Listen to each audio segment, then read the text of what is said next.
En este video te voy a compartir 10 consejos en torno a la sublimación que te van a ser de gran utilidad y que te van a simplificar seguramente el camino de errores. Número 1. Si los papeles los imprimís en el momento que los vas a trabajar, tenés que esperar unos 5 minutos aproximadamente para que estén semisecos. De todas formas, no le pongas los dedos sobre la tinta.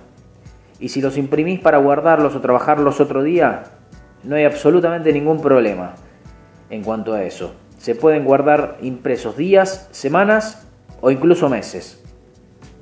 Número 2. Es aconsejable cortar los bordes del papel una vez impreso el diseño, ya que siempre le quedan restos de tinta y eso te podría traer como consecuencia que cuando sublimes el diseño en el producto lo tengas que tirar. Número 3. Normalmente pasa que nuestra prenda o producto suele quedar con la marca del papel de sublimación. Esto depende del espesor y la dureza del mismo. Por eso te sugiero que recortes de forma lo más prolija el papel, así cuanto más lo disimules, menos se notará.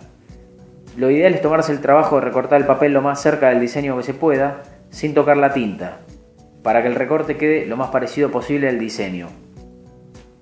Número 4. Cada vez que guardes y exportes el diseño que vas realizando, si vos no le cambiás el color a RGB, te lo va a exportar seguramente en CMYK. Así que tenelo muy presente. Yo te aconsejo pasarlos a RGB, que te mantiene el color real que estás trabajando. De esta forma te vas a evitar tener un probable problema con tu cliente. Número 5. Tema RIP de los cuellos de las remeras. Puedes usar el RIP de algodón o RIP de poliéster. El RIP de las remeras es un factor determinante en la estética de las prendas.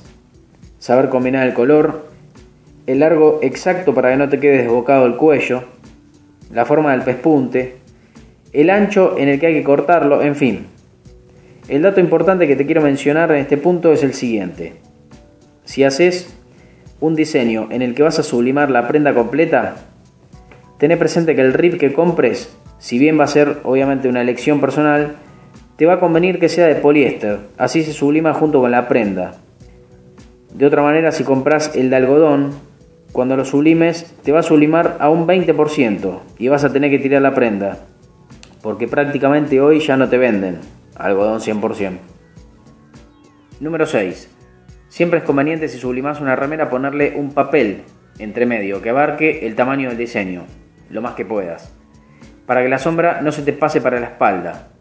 Es bastante común que esto pase, y más en las prendas blancas, que es lo que más se usa en la sublimación, ya que las prendas blancas tienen, en la mayoría de los casos, menor cuerpo que las de color y son más finitas. Número 7. Continuando con el RIP. El ancho recomendable para cortarlos, en el caso de las remeras de hombre o unisex, que sería el corte normal, es aconsejable que sea de 5 centímetros de ancho, mientras que el ancho recomendable para las remeritas de mujer sea de 3,5 centímetros. Número 8. Grave error que comete mucha gente. No utilices el papel de sublimación 2 veces. Pasa que hay papeles muy buenos, ejemplo los coreanos, en los que a veces nos tentamos y queremos usarlos 2 veces. La impresión quizá no salga mal. El problema es que el sublimado queda muy apagado y sin vida. Y aunque vos pienses que no, si entregás ese trabajo así, seguramente perderás un cliente. Número 9. Ponete un horario y días para trabajar. En este oficio, como muchos otros, por no decir la mayoría en los que trabajás por tu cuenta, no tenés horarios. Mejor dicho, los clientes te manejan los horarios. Por eso es que es recomendable, aunque te suene imposible, que vos te manejes los horarios. Ejemplo, atender consultas en los mismos horarios que estarías en una oficina y de lunes a viernes.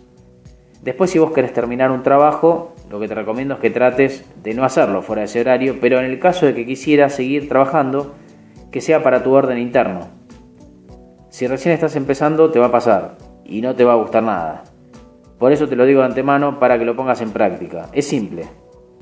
No vas a vender más, ni a tener más clientes por trabajar las 24 horas. Número 10.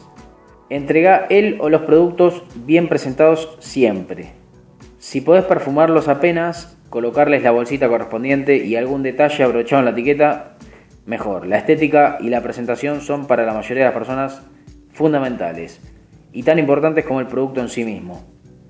Recordá siempre que un buen producto y una buena presentación son un potencial cliente que volverá a confiar en vos. Bueno, eso fue todo. Espero que te haya sido bien útil. No olvides suscribirte y será hasta la próxima.